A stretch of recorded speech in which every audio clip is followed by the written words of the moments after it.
Bismillahirrahmanirrahim. Bugünkü sualımız bu şəkildədir.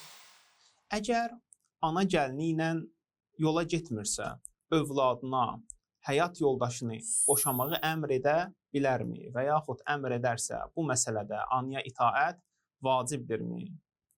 Və əlavə olaraq birdən ana desə ki, əgər yoldaşını boşamasan, südümü sənə halal etmirəm. Və yaxud da ki, boşamasan, ağ valideyn hesab edirəm səni, ağ valideyn olursan. Bu kimi hökmlərin şəri təsiri də varmı? Cavab belədir. Bu məsələdə anaya itaət etmək vacib deyildir. Və qeyd olunan sözlərin də heç bir şəri təsiri yoxdur. Lakin övlad anasına qarşı söz və hərəkətdə pis davranmaqdan son dərəcə çəkinməlidir. Çox diqqətli, ehtiyatlı davranmalıdır. Anasını incitməməyə çalışmalıdır. Elhamdülillahi Rabbil alemin. Və sallallahu ala Muhammedin və alihi tahirin.